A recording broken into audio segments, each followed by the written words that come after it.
artificielle. ñu ànd seeg ndaw boo xamante ne yàlla def na mu ngi formateur la. ci côté génie civil mu nekk koo xamante ne tey jii nii fekkee nañ ancien formation bi tuuti am na lu ko dabe muy avec l'outil d'intelligence artificielle muy Ousmane Ba en tant que formateur jeune formateur léegi Ousmane Ba ñun dañoo gis ne xarala yu yees yi indi na coppite ci formation yi yéen nekk ay ndaw commencé di former ngeen taseeg outil yi nan ngeen jàngatee outil d'intelligence artificielle. bon jërëjëf Kangam si laaj boobu noonu dinaa sawar ci tontu si ndax formation professionnelle d'abord mu doon loo xamante ne lu am solo la ndax day tax xale bi bañ a xaar dara ci état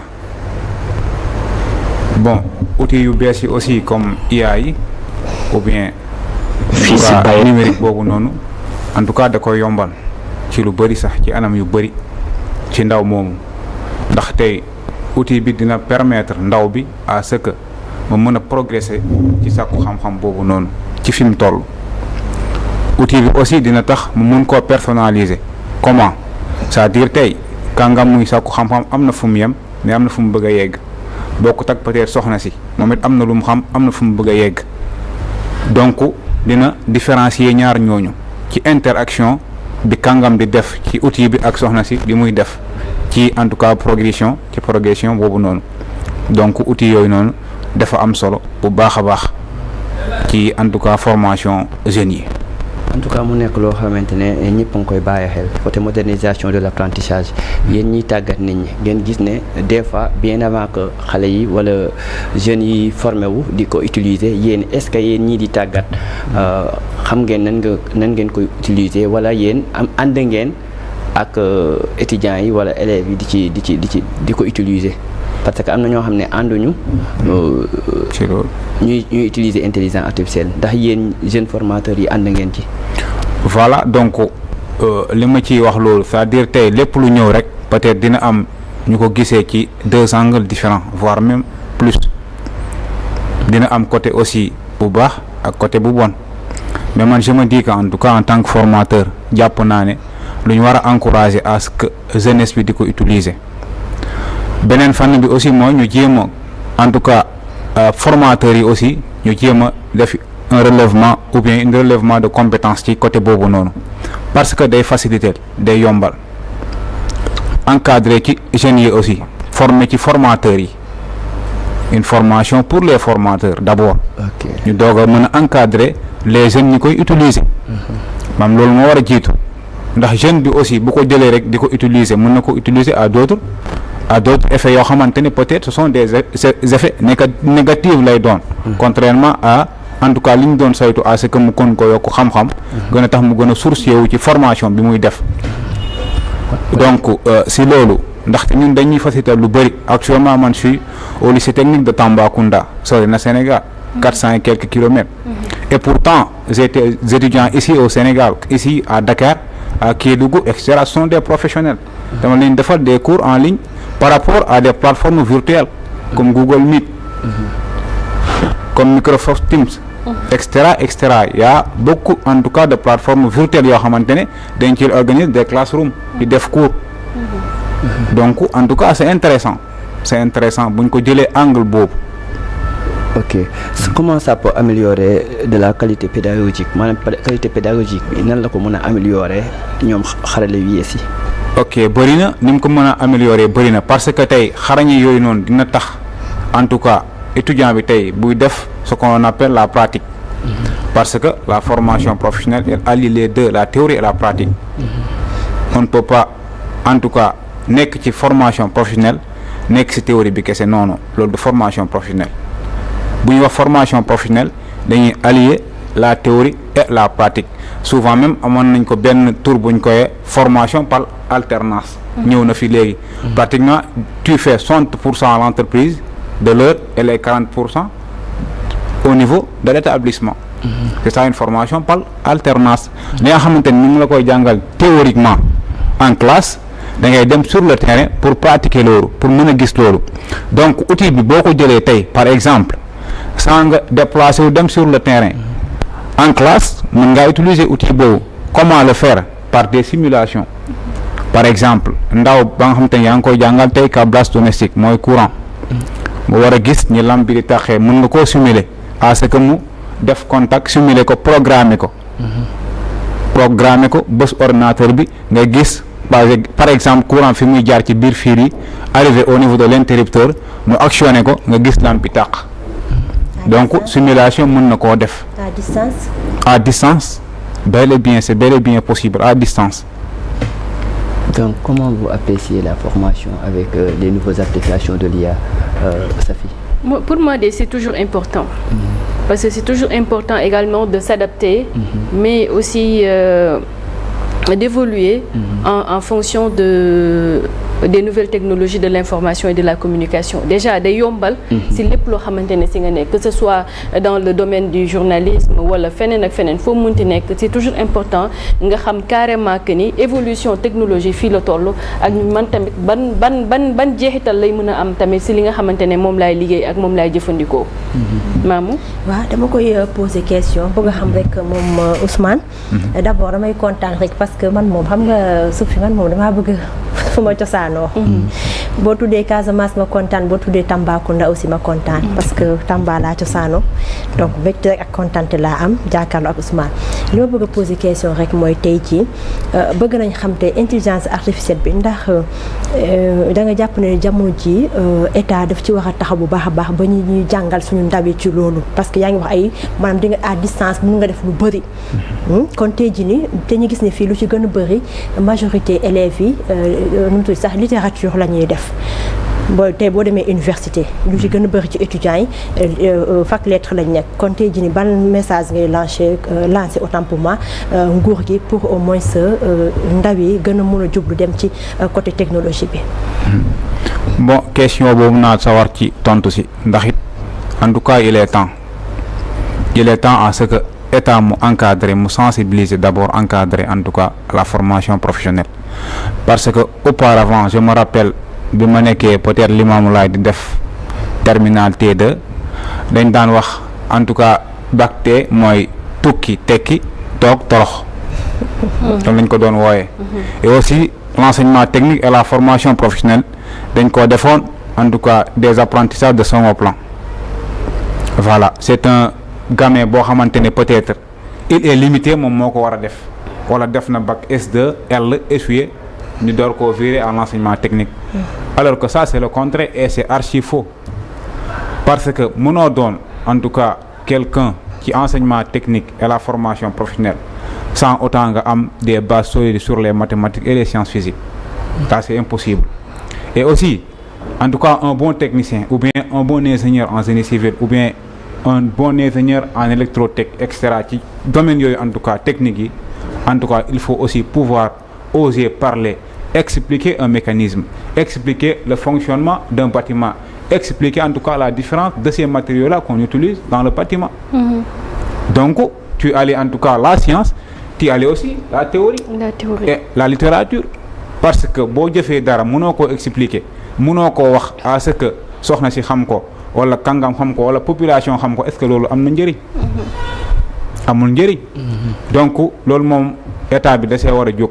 bu baax a baax ci naka tijji des centres de formation professionnelle yaatal ko bu baax a baax ci réew mi ci région yëpp aussi ci monde rural bi aussi ba pare aussi encadrer ko ba pare aussi technologie bi actuellement en 2025 lañ nekk on ne peut pas aller ou bien difficilement sans la technologie dina jafe en tout cas dina yombal lu bëri ndax déjà d'une part temps xaw naa manqué déplacement yombul donc fi nga mën a toog sa saar nit ñi nekk ailleurs nga leen defal cours. mais yaakaaroon ni état du Sénégal mu ngi siy def jéego yu am solo depuis déjà bi ñu amee université virtuelle bi ñu amee kii numérique bi également kon je crois que tamit état du Sénégal am na lu bëri loo xamante ne si jéego loo xamante ne mu ngi ko siy def.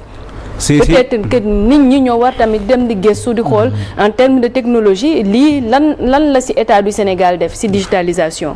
si loolu soxna si dama koy apprécier. c'est-à-dire li nga wax lu am la aussi. pratiquement même régime Macky Sall bi mu fi ne am na lu mu ci def tijji na ay centres de formation professionnelle yu bari aussi. loolu tamit jéego la état bi ñëw aussi voilà état bi ñëw aussi en tout cas ñu ngi siy jéem a lancé wu. d'ailleurs ça fan yi gis naa ministre bi en tout cas mu dem di signer des accords avec établissement yu bëri. pour mun leen encourager ci côté formation professionnelle bi aussi. donc loolu lañ leen gën a ñaaxaat luñ ci def rek doyul ndax man dama jàpp ne dëkk bi mënta avancer sans la formation professionnelle sans l'enseignement technique et la formation professionnelle parce que loolu day may ndaw ñi xëy. sans ñu xaar dara ci état mënta employer ñëpp c'est impossible. te salarié kese mënta doxal réew c'est impossible. mënta ne nit ki faaw nga am loo mënal sa bopp parce que xam-xam dafa yaatu am na lu ñuy woowe les savoir am na lu ñuy woowe les savoir faire te loolu moo ëpp solo. savoir mooy ñi ngay toog di wax rek théorie kese doo pratique loolu doxalul réew mais boo mënee jëf dara ñu gis que quelque chose de concret loolu mooy xam-xam. te pratiquement boo jëlee peut-être métier génie civil bi laa mën a wax ci moom laa nekk c'est-à-dire tey bëri na ay métiers dans le génie civil am na calorage am na maçonnerie am na plomberie et cetera te lépp ndaw bi bu ñëwee pour def formation métiers yooyu yëpp dina ci am ay outils yu dëgër ay bases yu dëgër pour mu mën cee demal boppam même bu ko état jëlul man bi may def seconde T2 ca laa commencé mën installer bâtiment donc loolu xam-xam bu wér la ndax da ngay def TP 4 heures de temps voire 6 heures de temps tey tournevis di visser di monter taal mu tàq bi may def bac c'est la même chose bac technique da ngay def pratique réaliser mu jaar yoon ñu jor laa may note sinon ñu may la note boo xamante ne da lay éliminer parce que xam-xam la amul lu ñu tricher dinaa ubbi brèche ci loolu aussi li nga gis effondrement bâtiment yu bëri aussi pratiquement loolu kese la. voilà ci loolu laa bëggoon a dugg sax les normes et les règles parce que y a des normes y a des documents unifiés. des documents techniques unifiés DTU yoo xamante ne dañ ko war a respecter y a des normes à respecter y a des matériaux aussi qu'on doit utiliser dans le bâtiment parce que bâtiment li ko en tout cas dafa am ñaar yu ci am solo mooy lan dafa am gros œuvre second œuvre. gros œuvre boobu noonu ñun ingénieur même architecte macha allah ay nañ sur la conception je pèse bien mes mots les architectes conception la ñuy def mooy concevoir un plan. ñu jox ko ingénieur bi moom mooy réaliser. architecte mën naa tey concevoir plan ingénieur bi dina am lu mu ci modifier. c'est bel et bien possible parce que ñoom peut-être li ci ëpp dañuy toog seen bureau concevoir un plan bu rafet. avec de l'art ndax architecture art la. science la aussi xam-xam bu wér la aussi mais ingénieur bi moom mooy def étude de faisabilité bi le dimensionnement des matériaux qu'on doit utiliser la durabilité heure bi nga war a décoffrer poteau bi heure bi nga war a décoffrer poutre bi heure bi nga war a décoffrer la dalle dañ koy def ay étude jàngal ko xale yi c'est-à-dire durée boobu dañ koy dimensionner allant de 7 jours 14 jours 21 jours jusqu'à 28 jours nga gis l'âge normal du béton maam loolu mooy xam-xam bi. ok moi je voulais te dire que concernant la nouvelle technologie IA ci côté bâtiment bi surtout comme fi nga duggee noonu. ça fait man gis naa tey les maisons intelligentes maanaam ci xarale yu yees yi mu nekk loo xamante ne tey ci xarale yu yees yi adapté nañ ko ci kër yi mooy kër yu intelligentes yi comme IA yi maanaam tey bu naree effondre exemple day am ay signes yoo xamante ne appareil bi dala koy won wala tàngoor bi bu changer température bi dala koy signaler yooyu noonu est-ce que du yombal seen liggéey la nouvelle technologie ñu intégré ko ci comme IA ñu intégré ko ci yoo xamante ne ci kër yi maanaam mu lay jox ay signes yoo xamante ne tey dina mun a sauver ay bakkan balaa muy màbb mu def la ay signes yoo xamante ne da lay alerte sa téléphone lii kat am na loo xamante ne jaarul yoon. bien sûr que oui loolu c'est possible c'est bel et bien possible parce que ñun en génie civil ñu ngi utiliser en tout cas des outils numériques. comme tey ñun mën nañ sonder à travers des appareils ay fissures ci bâtiment da nga koy teg peut-être ci poteau bi xam en tout cas résistance poteau boobu noonu est-ce que des na wala desu tey bu ñëwoon pour teg beneen en tout cas étage ci benn rez-de-chaussée dañuy ñëw sonder les éléments de structure, ce que l'on appelle la structure porteuse du bâtiment. Ce sont les poutres, les poteaux, les dalles et les semelles.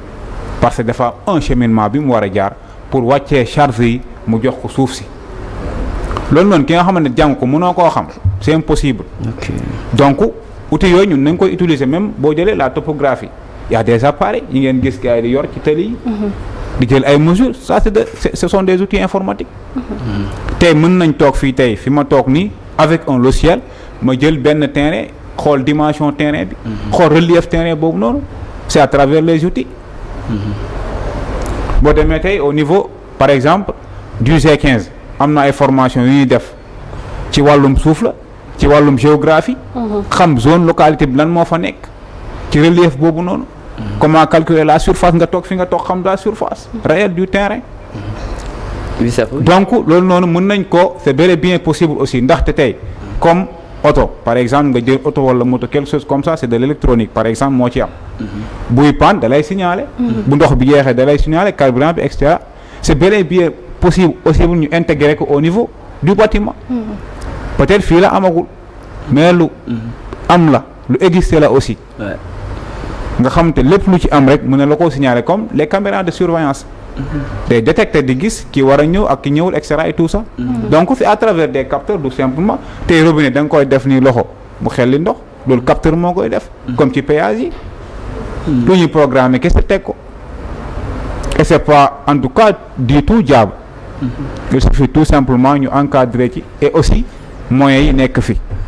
ok en tout cas main d'œuvre bi li ci ëpp moom mu ngi fi ici au Sénégal. Moyens, c'est-à-dire que vous avez besoin de moyens. de moyens c'est-à-dire main d'œuvre baa ngi bi xam-xam baa ngi fi mais aussi pour nga gis ay outils. yooyu jël pour exploiter ko pour utiliser ko. même souvent booy def cours pour nga def pratique souvent day jafe. ndax doo am matériel pour nga mën a jël gosse ñu xam exactement lii mooy matériel bi ñu war a utiliser. des fois pour def visite de chantier ça souvent c'est un peu difficile lu ñu la ko yombala. ban problème ngeen di am foofu. voilà c'est-à-dire tey man fa ma ne peut-être ci lycée technique bu Tamba bi pratiquement ay BT laa fay former mais jusqu'à présent amuñu matériel bu ñuy utiliser c'est-à-dire am na ay matériel mais dafa des. tey booy def topographie nga ñëw classe defal nit ki la théorie donc war nga am au moins benn station totale wala benn nivelle boo paree nga jox ko mu manipuler mesurer li nga ko doon wax mu mun koo gis. boo demee par exemple ci dessin technique dañ leen di jàngal dessin à la main peut-être première année dessin à la main laa leen di jàngal ma dessiner plan ci sama machine man via benn logiciel bu ñu woowee AutoCAD wala Archicad et cetera. ma imprimer ko ñëw jox leen man leen nañ def la reproduction. ñu jël da nga leen di jàngal tous les normes aussi parce que y a des normes ñu ñëw ci format A4 ñu jël seen culturium règle équerre et cetera. ñu jéem a reproduire plan boobu noonu ñu dessiné ko à la main avec des dimensions bien précises mais buñ paree ci loolu fi jamono tollu tey dañoo war a amoon benn ku ne ci ñoom am benn ordinateur boo xamante ne di nga ko mën a def ci ordinateur boobu ci la gën a gaaw ci la gën a efficace. ndax dimensionnement d'un bâtiment via un logiciel par exemple RSA wala robot mënoo koo def à la main c'est impossible mais connaissance yi da nga ko war a xam tey. bu machine bi fayoon wala courant coupé di nga mën a jël sa loxo dimensionné poteau boobu noonu nga ne poteau bi 30-40 la wala 20-30 la wala 15-20 la loolu ingénieur da ko war a mën kii en tout cas aspirer à être en tout cas un technicien ou bien un technicien supérieur ou bien un ingénieur da ko war a mën a am xam-xam yooyu noonu aussi.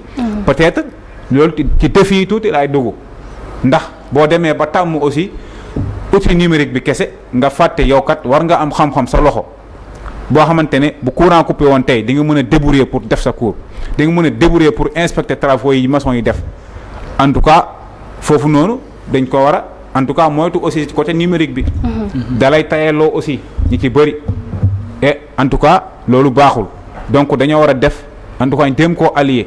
en tout cas machine bi ak la personne. formateur bi aussi mënta ñàkk IA bi kese mënta jàngal nit ndax dafa am chose yoo xamante ni IA bi du ko gis comme posture kii war a taxaw ci benn tey appareil topographie da nga am posture boo war a yem niveau boo war a caler la machine pour nga mën a viser mën a gis carrément voilà donc c'est ça avec monsieur Sow Aliou Sow. c'est-à-dire que man maa ngi dellu ci formation boobu. ni mu insister sur le fait que ni. qu'il faut beaucoup de Sénégalais yoo xam ne dañ leen defloo ay formation professionnelle. effectivement il a raison pour réew mi pour mu développer il faut que ñu former xale yi quoi ñu mën a pratiquer quelque chose ñu am métier quoi. pour savoir travailler et puis. am benn espèce d'indépendance. Aussi il faut surtout que formation yi bu fekkee ne dafa nar a am. muy ci selon ci béréb yi ñu koy def. mu doon ay spécialisation. par exemple ñu ne Tamba li fa gën a dox ñu former xale yi ci li xew ci dëkk boobu par exemple ci affaire Kédougou zone Kédougou beeg yooyu. lépp lu yor affaire or affaire suuf affaire tout ce qui lépp lu lié ak la terre et cetera. yooyu dina baax par exemple ñu ne Kaolack ñu ne léegi foofu zone arachidaire la wala côté Saloum bi ñu ne léegi dañuy former ay nit si agriculture bi. ay transformation lépp li nga xam ne moom mooy dox ci béréb boobu. puis vous allez dans le nord vous faites pareil béréb yi nga xam ne dafa am ay zone de pêche la wala napp bi ay école de formation maritime comprendre nga xam nga yooyu daal. il faut que qu'on réfléchisse. voilà yooyu mooy waxtaan loolu mooy vrai waxtaan voilà su ma dégg ay dialogue nii dama naan yii nii. si yii dañu waroon di waxtaan teg ko et puis door ko mu daanu. comme ça je suis sûr que ni yu mel nii parce que effectivement. il est jeune en même temps et franchement c'est. je suis sûr que ni ñu mel nii am nañ fi y en a des cinquantaines. dans ce pays là et il faut juste comme ni mu ko waxee il faut des moyens. les moyens là dafa am foo koy jëlee comme je le dis souvent xaalis kenn du ko witt ci garab. voilà da nga am looy bàyyi rek def ko am na yoo xam ne boo ko bàyyee ci wàllum ay train de vie de l'État ak yenn avantages yi. boo leen ko joxee xale yi. def ko ci zone yi mu wax nii je suis sûr que ci benn mandat mbir yu bari dina leer. donc bravo à vous je vous écoute avec respect et considération. Merci. Franchement doon na débat boo xamante ne intéressant na trop parce que dugg nga ci fànn yëpp surtout ci côté bâtiment bi mais tey nooy tàggatoo temps bi xaw nañoo xooj tuuti balaa Safi di ma box quoi. ok kon xanaa di leen jaajëfal bu baax a baax jaajëfal kàngam ci invitation bi en tout cas c'est un plaisir. di jaajëfal ñi ma bokkal plateau bi aussi doyen si soxna si ak beneen soxna si ngeen di jaajëfal bu baax di nuyu sama xarit bi ma ànd Mouhamadou Fall il est très disponible en tout cas c'est un ami à moi Mouhamadou Fall moo indi si otom